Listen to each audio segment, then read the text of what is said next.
It's Reverend Ahmondra, and I have a brand new series. This is a new era for Black women. We are stepping up, taking care of ourselves, and this series is all about radical self care, manifesting your greatest self. Historically, Black women haven't been recognized. Our uniqueness hasn't been recognized, and we've been overlooked. But we are stepping up to the plate and we are practicing a whole new level of self acceptance. Information is coming to us that is allowing us to practice radical self care.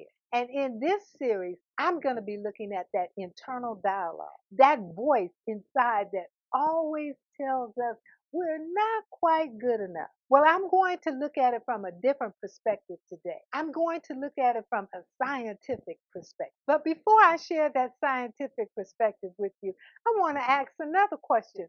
What messages are you giving to yourself? What words are you using to describe yourself to yourself? Not to the outside world, but to yourself. There was a Japanese scientist, Dr. Emoto, and he did an experiment with water. He filled 2 bottles with water, and on one bottle he put negative words, war, hatred, anger, and the actual molecules of the water started to deteriorate, meaning the water was impacted by the energy from those words just by being pasted on the bottle. The other bottle had words of peace and harmony and love pasted on them.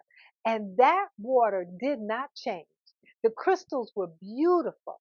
The water was affected by the words, just the vibration of the words. Not somebody saying them, just the words being pasted because of the connotation that were connected to those words. So ask yourself this question. So what happens when you surround yourself by negative words?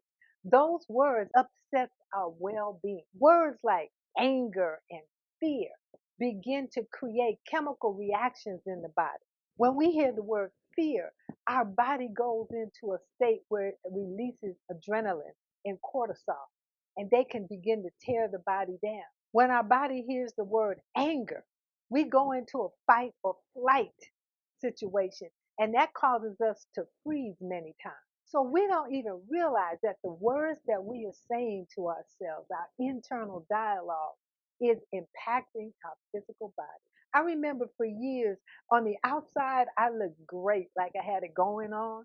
But internally, I had a dialogue that said I wasn't good enough, I wasn't accomplishing enough, I wasn't never going to be what I wanted to be. All these negative thoughts were inside of me.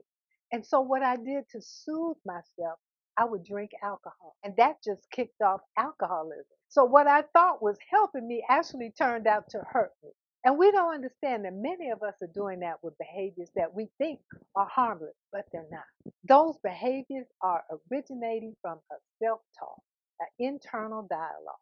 I want you to right now picture a beautiful box, a package that has inside of it this wonderful gift that you purchased for someone. And you took the time to wrap this box in beautiful wrapping and put bows on it. You might have stuck hearts on it. The paper might even have words of love and peace and harmony and I love you all over the box. And you're doing this because inside of the box is this beautiful gift you want to present to someone. So you want that box to be presented to them in a beautiful package. Now I want you to think of another box. It's delivered to our home and it may have something amazing inside, but on the outside, the box is just plain brown with just a label. We look at the box and we don't have a great feeling towards the box. We might know what's inside of it, and that excites us. But if we didn't know what was inside of it, it would just be something that we might just disregard. So you have 2 boxes. One is beautiful and one is nondescript. Which box would you choose? We are going to gravitate to that beautiful box. Well, guess what? We present ourselves in the world either in a beautiful box or in this nondescript box. And the world is going to accept the beautiful box and disregard the nondescript box. We are wrapping ourselves in a box labeled not great, not good enough, not living up to our full potential, ugly, not wanted, unlovable. All of those words we say to ourselves, we're wrapping ourselves in that box. And this unique gift that's us is inside of that box. This whole series is all about manifesting our greatest good. And the first episode is all about looking at the words that we have wrapped around us. What are we wrapping ourselves up in and presenting ourselves out into the world?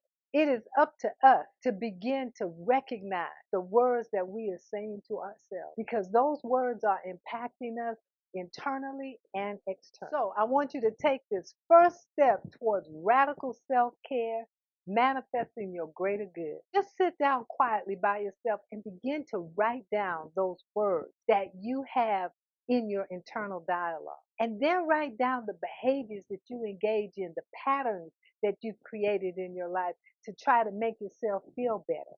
I want you to take a good look at those words and the patterns because we are going to unwrap this box that you are living inside of so that your greater self can be revealed to the world. No matter what you think the outside looks like, it's the internal dialogue that we are saying to ourselves that's giving us our true life.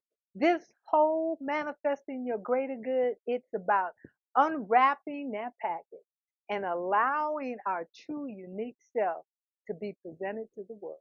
Pick up a copy of my book, The Uncrowned Queen Reclaims Her Throne When a Black Woman Breaks the Silence, and also a copy of the journal, the I Appreciate Me journal.